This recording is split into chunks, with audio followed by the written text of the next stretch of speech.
เป็นตามประเพณีบ้านเฮา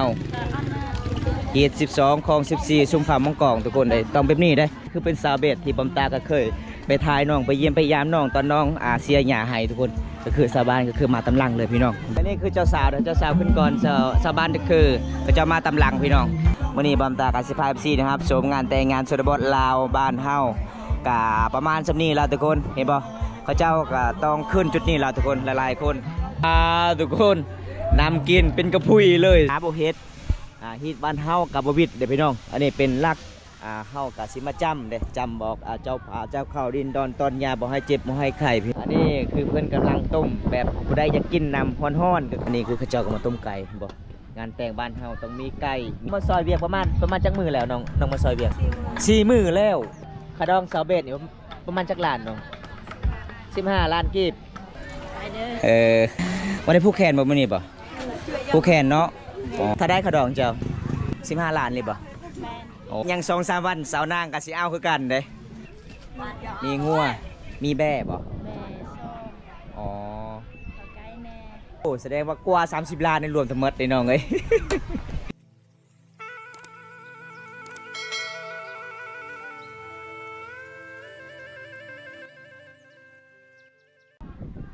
ครับสวัสดีทุกคนสบายดีบรรยากาศยามตอนเสาร์ทุกคนเลยมื่อนี้บำตากามาต่องานแต่งงานของชนบทลาวหมู่บ้านปูนบางมีมือนอกที่ได้เห็นคนมื่อนี้ก็เป็นหมู่บ้านที่หมู่บ้านเจ้าบ่าวมาสู่เข้าหมู่บ้านเจ้าสาวพี่น้องเป็นตามประเพณีที่12ของที่สุพรรณมังกรเลยหมู่บ้านนี้คือบำตากามาสัมผัสทางสาวๆเขาเจ้าก็มาซอยเวียกก็เลยบำตากาสิพาสาวไปเอาผักเก็บผักมื่อนี้ก็เป็นงานแต่งใหญ่ทุกคนได้บำตากาสิพาสิครับชมพี่นี่ทางนี้เป็นใดพี่น้องมาละลายคนได้บางคนก็ขายเครื่องของเซเว่นเล็กๆในเขตชนบทบ้านเฮาบางคนก็ลิงกุ้งกอกกุ้งไก่ละพี่น้องอันนี้จะเป็นบ้านที่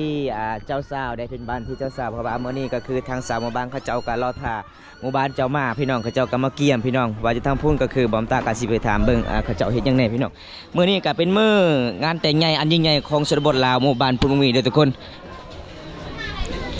โอ้สบายดีคือเก่าเด้อวันนี้เมื่อนะเวียกลายเนาะวันนี้เนาะอันนี้คือสาวแรดด้วยทุกคนตอนจุดนี้เป็นสาวบานเขาเจ้ากับกำลังสิเฮ็ดกินพี่น้องโอ้อันนี้คือสาวกกคือเก่าแล้วเนาะสบายดีสาวกกมื้อนี้เวียกลายเนาะมื้อนี้เนาะน่าจะเมื่อยลายทุกคนหมู่บ้านนี้ก็คือเข้าไปเอาผักเลยทุกคนมื้อนี้ก็เป็นมื้อสุดท้ายแล้วพี่น้องกะเวียกมันหลายเวียกมันหนักเลยน้องๆกะล้างถ้วยล้างจานพี่น้องเพราะว่าสิเกียมได้สิเกียมหมู่บ้านของเจ้าบ่าวยังท่านนี้มาเพราะว่าทางสามหมู่บ้านเขาเจ้าก็รอท่าหมู่บ้านเจ้าบ่าวมาโดยทุกคนจุดนี้ก็คือเป็นจุดที่เขาเจ้าก็กำลังสิเฮ็ดกินมีงัว1 ตัวแล้วก็มีแบ่2 ตัวทุกคนประเพณีบ้านเฮานี่คันเวลาเฮ็ดงานแต่งงานหรือว่างานดองต้องมีหลักแบบนี้เด้อทุกคนนี่มีหลักแบบนี้พี่น้องเห็นบ่หลักตัวนี้ก็เป็นหลักสำคัญที่สุดเด้เวลาเฮาเฮ็ดงานดองเขาเจ้าก็มามัดงัวพี่น้องจุดนี้ได้เห็นบ่ประเพณีบ้านเฮาต้องทาสีต้องเฮ็ดแบบนี้พี่น้องทาบ่เฮ็ดฮีดบ้านเฮากับบ่วิดเด้พี่น้องอันนี้เป็นหลักเฮากับสิมาจำเด้จำบอกเจ้าข้าวดินดอนตอนยาบอกให้เจ็บบอกให้ไข่พี่น้องเอ้ยเห็นบ่พี่น้องมันแปลกหลายเด้อทุกคนจุดนี้คือผู้สาวเขาเจ้าก็มาเกี่ยมได้เกี่ยมนึ่งข้าวเป่าไฟพี่น้องจุดนี้ก็คือสนมผู้ชายเขาเจ้ากำลังสิเฮ็ดกินส่วนผู้หญิงเขาเจ้าก็ล้างถ้วยล้างจานล้างหม้ออีกประมาณชั่วโมงนึงก็คือหมู่บ้านจะเบามาเด้อทุกคนเห็นบอกเขตบ้านเฮาก็ต้องเป็นนี่เด้อทุกคนงานแต่งงานชนบทลาวอันนี้คือเพื่อนกำลังต้มแบบผู้ใดจะกินน้ำฮ้อนๆก็คือกินน้ำอันนี้ได้เด้อทุกคนเห็นบ่อันนี้เป็นตามประเพณีบ้านเฮาสิเกี่ยมมื้อนี้เด้อทุกคนอันนี้มันย่างในโซแลตเขาต้มย่างเนี่ยนะต้มไก่บ่ทุกคนอันนี้คือเขาเจ้าก็มาต้มไก่บ่งานแต่งบ้านเฮาต้องมีไก่มีหมูเด้อทุกคนเป็นตามประเพณีที่12ของ14ชุนเผ่ามังกรอันนี้คือพี่น้องทางหมู่บ้านเจ้าสาวเด้เขาเจ้าก็มาซอยเวียกซอยงานเด้อทุกคน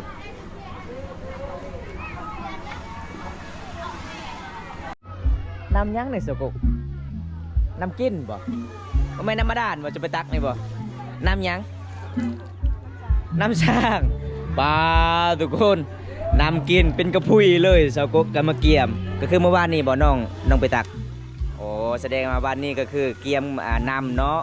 เอาผักอีกอย่างต่างๆมานี่ก็คือเป็นเด็กเสิร์ฟเมื่อยหลายโดยทุกคน2 คนนี่พี่น้องผู้หญิงมีแต่2 คนเจ้าบ่มาซอยเวียกบ่4 คน อ๋อก็คือหน้าที่ของน้องสองคนก็คือเป็นเด็กเสิร์ฟนำเนาะ เมื่อวานนี้ก็ไปหาพักกับไปหาน้ำขันเด้อทุกคนเลยเป็นนี่ล่ะประเพณีบ้านเฮาพี่น้องเวลาเฮ็ดงานแต่งงานก็คือทางพูนก็คือสาวหมู่บ้านเด้พระเจ้าก็กำลังสิเฮ็ดซีนมาแบ่งแต่ละหลังคาเฮือนพี่น้องเห็นบ่แบ่งเป็นพูดพี่น้องเป็นความสามัคคีในเขตชนบทบ้านเฮาหมู่บ้านนี้ก็บ่มีนำเขาเจ้าคายน้ำสะอาดกับบ่มีก็เลยอันนี้คือเขาเจ้าก็ไปตักมือได้น้ำสั่งที่ตอนบำตาไปตักน้ำกับสาวกกตอนนั้นพี่น้องกับสาวแซกทุกคนเลยเห็นบอกมื้อนี้เขาเจ้าก็บ่เกี่ยมไว้คำบ่ได้เกี่ยมก็คือน้ำจุดนั่นก็คือมันสิแห้งหลายได้ชาวบ้านก็มาตักหลายมื้อนี้ก็คือหมู่บ้านจะเบามากเขาเจ้าต้องใส่น้ำในกระตุกก่อนทุกคนเขาเจ้าต้มก็สุกแล้วทุกคนเห็นบ่เพราะว่าไก่ตัวนี้เป็นไก่ที่เขาเจ้าก็มาจำเหตุพี่น้องประเพณีบ้านเฮาจัดงานแต่งงานพี่น้องเอ้ยไก่มีแต่ตัวบักใหญ่ๆทุกคนสิ่งที่เฮาขาดบ่ได้ก็คือไก่เด้ไก่กับงัวหรือว่าแบะพี่น้องแบบประเพณีเฮาจำเหตุแล้วก็มีดาบมีถ้วยมีกระโตไปพร้อมทุกคนตอนนี้ก็คือรถเจ้าสาวมาเลยเด้อพี่น้องอันนี้คือหมู่บ้านเจ้าสาวหมู่บ้านเจ้าบ่าวเด้อทุกคนเจ้าบ่าวเจ้าสาวมาแล้วพี่น้องกะมาเมื่อนี้กันหลายคนเลยบอกทุกคน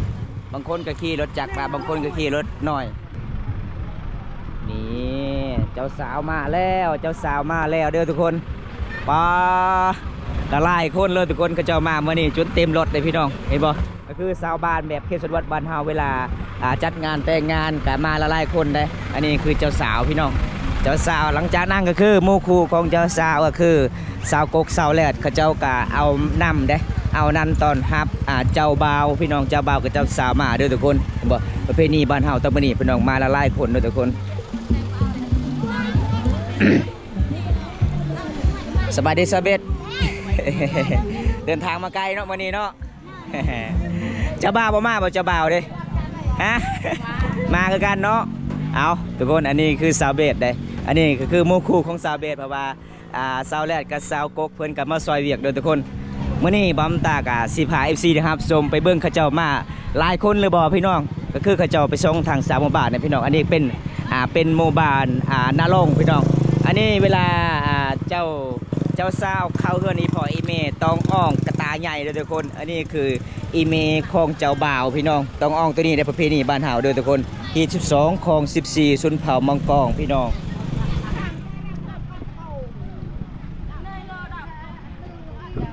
ประเพณีบ้านเฮานี่คันบ่ได้อ่องตัวนี้มันก็บ่วิดหีดเด้อพี่น้องเอ้ยต้องอ่องตัวนี้ไปพร้อมเด้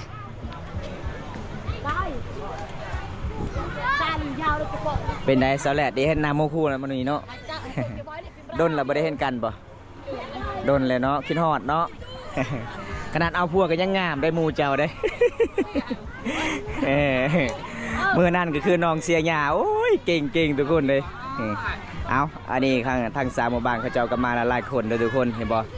หลังจากนั้นก็คือให้เท่าแก่ในโฮมมาเบาสำเร็จแล้วก็คือให้ชาวบ้านเข้าตำรางไปอยู่บอนเพื่อนห่างๆที่เขาเจ้าเฮ็ดไว้ทั้งโน้นเด้อพี่น้องมันเป็นตามประเพณีบ้านเฮาเด้อทุกคนประเพณีบ้านเฮามันแปลกหลายเด้อทุกคนเวลาฮอดเฮือนอีพออีเมของเจ้าสาวต้องพักผ่อนจุดนี้ก่อนต้องล้มต้องเว้าก่อนขาสินสอดตามประเพณีพี่น้อง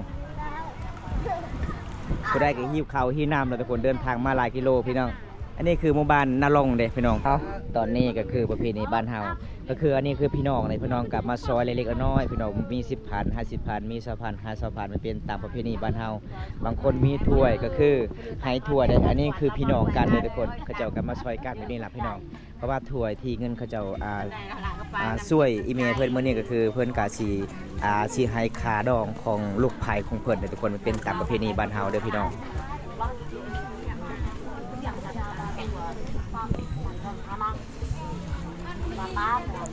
อ้าววันนี้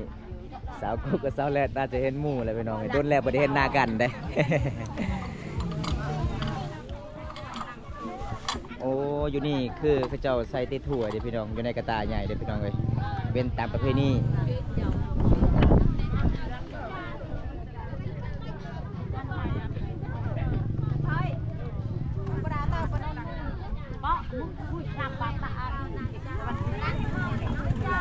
เอาไปบดเปาะยวงเอาไปเปาะยวงเงี้ยเอาเสียงสวัสดิ์ วงอันมาสอดไปให้ก็ไหนไปให้กลึกที่เปิดไปให้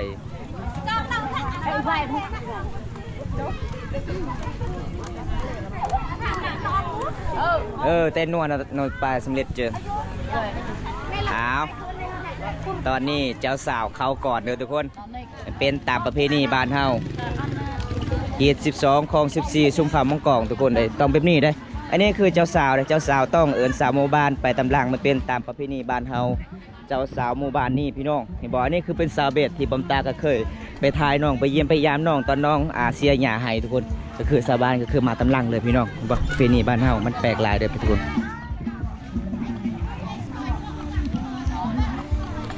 อยู่ในนี่ก็คือเจ้าสาวอองก็จะเป็นมันมีถ้วยเด้มันมีถ้วยพี่น้องมีถ้วยแล้วก็มีซินไปพร้อมเลยทุกคนแปลกหลายเลยทุกคนเลย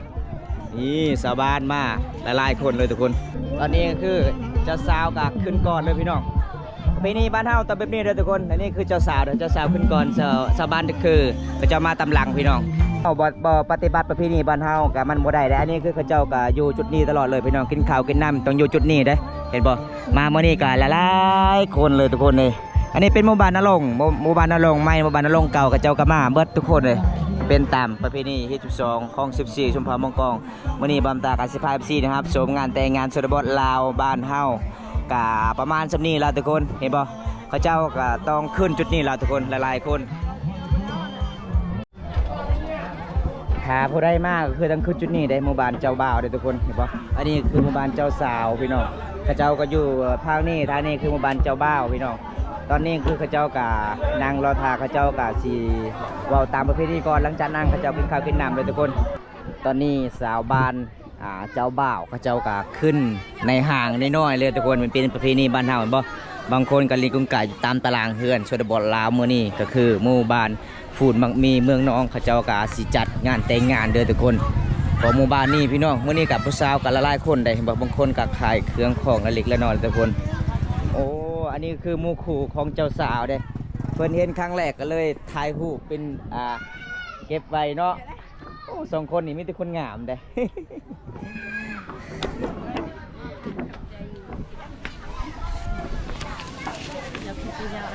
เอามียังสิซอยเจ้าเด้อวันนี้ผู้แคนบ่มื้อนี้บ่ผู้แคนเนาะอ๋อทุกคนมาบอมตากันช่วยน้องเล็กน้อยละพี่น้องเอ้ยฮะไม่เบิ่งกระยาเด้กูช่วยยัง10,000สาวเบ็ดถ้าได้ขดองเจ้าบ่ฮู้บ่ใส่บัตรสกกโซเลตว่า15 ล้านแม่นแท้บ่15 ล้านนี่บ่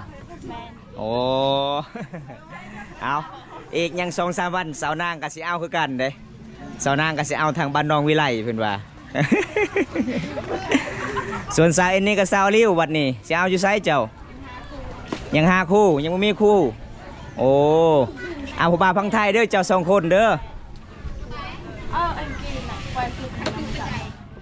เอาทุกคนหลังจากมื้อนี้ก็คือเขาเจ้าก็มาผูกแขนเนาะผูกแขนตามเพื่อนอีพออีเมของสาวเบลแล้วทุกคนเมื่อนี้แม่งเขาจะไปนอนหรือว่าไปกลับเนาะไปกลับเนาะโอ้เมื่อนี้คือยังได้กินมีงัวมีแบ่บ่อ๋อไก่หมูเด้หมูบ่มีกันเนาะโอ้มีลายแนวแสดงว่าขดอง15 ล้านมีงัวมีแบมีไก่โอ้แสดงว่ากว่า30 ล้านในรวมทั้งหมดเลยน้องเอ้ย เอาทุกคนวันนี้ก็ดีใจน้ำน้องลายได้สร้างครอบครัวเลยเด้อทุกคนปกติเห็นน้องมือนั้นก็คือเสียหญ้าให้ป้าแดดเลยเนาะมือนั้นเนาะเจ้าเสียหญ้าให้เก่งๆได้ทุกคนเลยไปจะได้สาวริวเอ้าคือว่าสิอยู่น้ำโมคู่ โดยเอ็มบอลทุกคนโดยความขอบใจเพิ่นว่ามาจังหน่อยกินข้าวกินน้ำเด้ออายเด้อน้อง2 คนเมื่อได้สิเอานะบอกอายเด้อเดี๋ยวอายสิผูกแขนซอยนี่น้องเด้อคอยสิผูกแขนเจ้า200,000เลยคันเจ้าสิเอาผัวนะสาวริว200,000สาวนาง200,000ถ้าเอาผัวฮอดเดือนนี้ได้ กายเดือนนี้บ่ให้เลยได้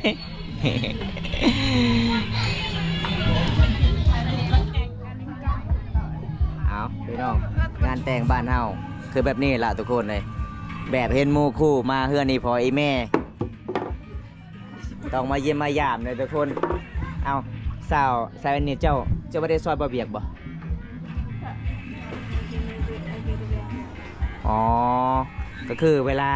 าเขาเจ้าผูกแข่งก็คือน้องกับไปผูกกันเนาะไปมัดคือกันพี่น้องเลยเป็นตามประเพณีบ้านเฮาเป็นหมู่คู่กันเลยทุกคนเอาวันนี้บอมตาอัปเดต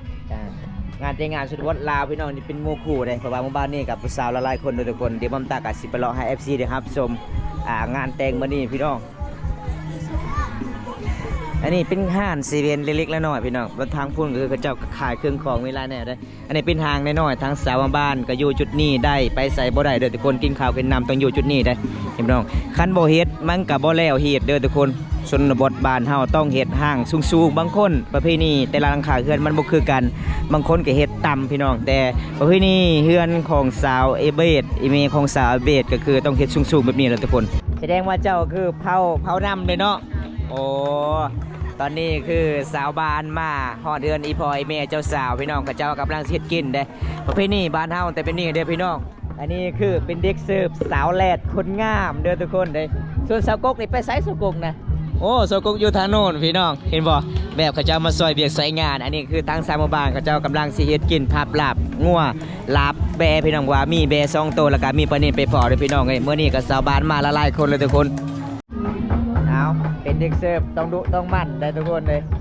วันนี้ก็บอมตากะเห็นสาวกกน่าสิเมื่อล่าเด้อทุกคนซอยเวียกซอยงานเพื่อนกะล้างถ้วยล้างจานพี่น้องล้างจานน้องเฮ็ดเวียกแล้วก็คือได้เงินบ่เขาเจ้าให้เงินบ่ให้เลยบ่ฮู้ เอาทางหมู่บ้านคอยนี่เวลาซอยเวียกซอยงานสำเร็จแล้ววิทย์หมู่บ้านเจ้าบ่าวกับเดือนกับซานนี่เขาต้องมีเงินเด้คูละ80,000 กีบทางนี้บ่มีบ่ซอยละล่ามีคือกันเนาะแล้วก็มีถ้วยไปพร้อมอ๋อคือน้องมาซอยเวียกประมาณจักมือแล้วน้องมาซอยเวียก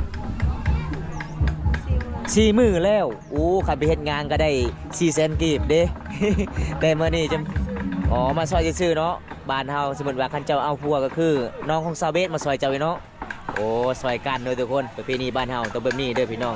ดูทางพูนก็คือชาวบ้านเขาเจ้ากำลังเฮ็ดกินล่ะพี่น้องเมื่อนี้กะไหวอยู่พี่น้องเพราะว่าเขาเจ้ากะเว้าตามประเพณีสำเร็จแล้วก็คือเลยสาวบ้านมาแต่ประมาณ11 โมงก็เลยเขาเจ้าเข้าไปเลยทุกคนอันนี้ก็เป็นเด็กเสิร์ฟพี่น้องนางเอกบอมตาเป็นเด็กเสิร์ฟน่าจะเมื่อยหลายเด้อมื่อนี้ทุกคนสาวแรกก็คือเพื่อนกะเป็นเด็กเสิร์ฟนำพี่น้องให้หมู่บ้านเจ้าบ่าวมาทุกคนอันนี้เพื่อนกะสิล้างถ้วยล้างจานได้ต้องซอยกันเฮ็ดซอยกันไปแบบนี้พี่น้องไอ้ส่วนบ้านเฮาเด้อบ่สาวกกขะดองสาวเบสนี่ประมาณจักล้านน้อง15 ล้านกีบโอ้พอเลยคิดว่าซาวเบสที่ตัว15 ล้านได้เลยเนาะ หลังจากนั้นก็คือเขาเจ้ากินข้าวกินน้ำเลยเขาเจ้าผู้แคนต่อบ่โอ้เอาผู้แคนสำเร็จแล้วคือฟอนลำวงเลย สาวกุ๊กมืออ่อนเด้อทุกคนมือนี้มันมือเด้อเห็นน้องมือนี้น่าสงสารหลายทุกคนเลยเบียกหลายเลยผู้หญิงมีแต่4 คนมาซอยเบียกส่วนลายผู้ชายหลายคนเนาะใส่ก็คือสาวแรกสาวกุ๊กนี่บ่ปะบ่ทีมกันพี่น้องเห็นกันก็คือต้องซอยกันล่ะทุกคนเลยพี่น้อง FC เห็นนี่น่าสงสารหลายได้น้องไปซอยเวียกประมาณ4 วันได้กะสูงสุดกะ50,000 กีบได้เขาเจ้าหายเลยทุกคนตอนนี้มันเขาเจ้ากะสิทำพิธีเด้พิธีแบบสิผูกแขนพี่น้องอันนี้คือเจ้าบ่าวกับเจ้าสาวพี่น้องเห็นบ่มันแปลกเลยทุกคนบอมตาครั้งแรกที่ได้เห็นแบบเขาเจ้ากะมาผูกแขนแบบนี้เลยทุกคนอันนี้คือตระกูลหม้อเพิ่นกำลังสิสูตรได้เห็นบ่พี่น้องประเพณีบ้านเฮากะแบบนี้ล่ะพี่น้องเอ้ยก็คือบางคนก็อยู่ในห้างน้อยๆก็คือส่วนทางนี้เขาเจ้ากะมาผูกแขนนี่พี่น้องเห็นดูคือว่ามันตาสมาธิแล้วถอดเปิดขอไผ่เด้อมียังดอกเห็นไรกะเจ้าแก่ไข่บันไดเป็นเจ้าหยอกเป็นพันถอดไข่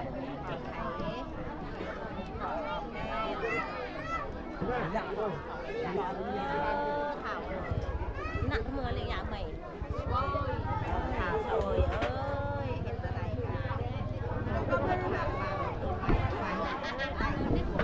แปลกลายเลยทุกคนแปลกลายเลยพี่น้องวันนี้กะผู้สาวมาหลายคนเลยเขาเจ้ากะมาผูกแขนเจ้าบ่าวเจ้าสาวก่อนเพราะว่าเขาเจ้าผูกแขนก็คือ อยู่ตารางเทือนหรือว่าเดินเทือนทุกคนเดินบานเลยพี่น้องเห็นบ่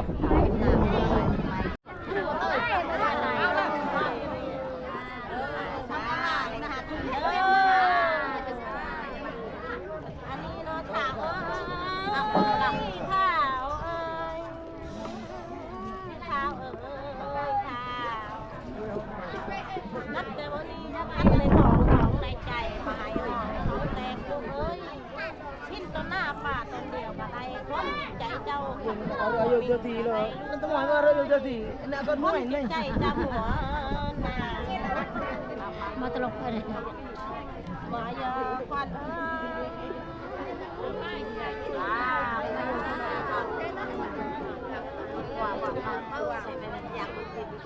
ท่านมือไปเห็นไหนใส่เป็นนายทำดำแก้วท่านมือเก็บเจ้าลายลองเงินทองเจ้าลงมาเงินเวลาเจ้าอยากขาดเงินบาทเจ้าอยากเชียร์ลูกเอ้ยจะนี่ต่อไปดักนำตำเข้าซาควันเอ้ยเห็นดอกอ่างวันได้สมัครตาสมาคืนเละเส้นกันอย่างดอกที่มันเป็นแบบนี้เด้อทุกคนเพิ่นก็สิสูตรเพิ่นใส่เทียนใส่เงิน100,000 กีบแล้วก็มีซินแปลกหลายเลยทุกคนครั้งแรกที่ได้เห็นแบบประเพณีเขาเจ้ากลับมาผูกแขนแบบนี้เลยพี่น้องขอบคุณแม่มาอาจารย์นี่เช่นมือชื่องามสมัครตาสมาคืนเฮ็ดดอกอ่างวันไม้กลับในเฝ้าเอ้ยถูกสาธุ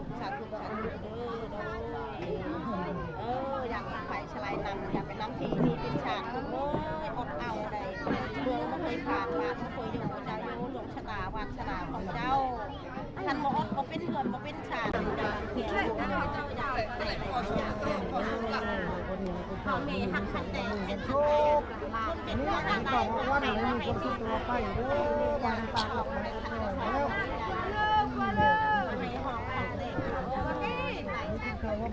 ตอนนี้ก็คือเขาเจ้าก็พูดแข่งกับไก่สิแล้วเลยทุกคนพระบาผู้สาวก็มาละลายคนต้องพูดแข่งทำกันอันนี้จะเป็นสาวกกแต่เป็นมุกคู่กันแล้วก็สาวอลิวสาวนางพี่น้องเป็นแบบนี้แหละพี่น้องประเพณีงานแต่งสุรบดลาวบ้านคุณมีเด้อทุกคน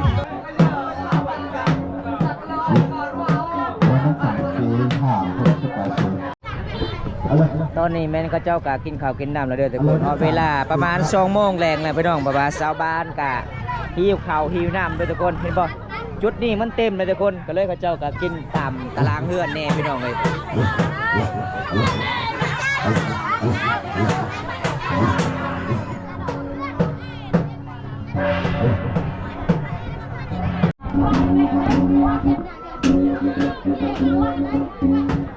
ก่อนเขาเจ้าจะกินข้าวคือเขาเจ้าต้องตีกลองกับคลองไปพอหนึ่งทุกคนประเพณีบ้านเฮาจะเป็นนี่ได้หลังจากเขาเจ้ากินข้าวกินน้ำเลยเขาเจ้าต้องกลับบ้านนะทุกคนเขาบอก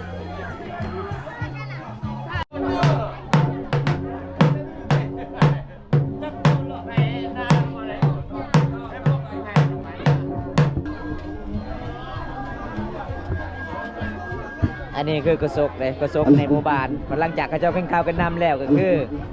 กระซกประกาศว่าจะเป็นทางเคยทางกว่าหยามาฟ้อนระบมจุดนี้เลยทุกคนกาหารกัดกินกับเพื่อนตัวพอกับมาตดปลาไปนะนำไปดาแก่หลายๆพี่น้องนะสลับแบบนี้พี่น้องนะยานดอกนะเพื่อสลิปบุคคลผู้สั่งทำตัวไปพี่น้องเองนะกติกานะการใส่นำไปดาเกี่ยวนะและไปดาทานนะหลายๆทานพี่น้องนะสลับแบบนี้พี่น้องเองนะกาให้บทเขียนและบุกสักนาทีก็ไปทำได้ยกหลอกตัดออกไปลองเอาสลับไปดีที่เราก็ทำให้เด็กเข้ากันได้ผ่านเจ้าปีคุณกายักตอบสนองเสียงเพลงดีละอันนี้เป็นเจ้าสาวกาที่ย่อผ้าเข้าให้ชาวบ้านพี่น้องนี่เป็นวานายักษ์ตอบเสียงหลักไปตัวเองจากนั้นเอาทุกคนหลังจากข้าเจ้ากินข้าวกันน้ำแล้วตอนนี้ข้าเจ้าการสิเยี่ยมพิธีพรวงได้พรวงแล้วคือข้าเจ้าต้องกลับเลยพี่น้องทุกคนจะได้บอมตากับสิปิดคลิปไว้สักนิดก่อนพี่น้องมื้อนี้บอมตากับสิพายวิซีเดี๋ยวรับชมงานแต่งงานใหญ่ในเขตชนบทชนเผ่าบรูหมู่บ้าน ฟูดมังมีเมืองน้องมื้อนี้บอมตากาได้ถามข่าวๆเรื่องราวงานแต่งของสาวเบสได้ทุกคนค่าดองของน้องเพิ่น15 ล้านกีบพี่น้องมื้อนี้บอมตากาได้เห็นครั้งแรกแบบพระเจ้าก็มาผูกแขนตามบ้านเฮือนหรือว่าตามเดินเฮือนพี่น้องบอมตากาสิกลับบ้านแน่พี่น้องเอ้ยเพราะว่ามื้อนี้บอมตากาสิพา FC นะครับชมกับจกเพียงเท่านี้ก่อนพี่น้องถ้าบ่ได้รับชมคลิปนี้แล้วก็อย่าลืมฝากกดไลค์กดแชร์กดติดตามฝากเป็นกำลังใจให้บอมตาเฮ็ดคลิปตอนต่อไปเด้อพี่น้องคลิปหน้าพบกันใหม่ขอกล่าวคำว่าสบายดีบ๊ายบาย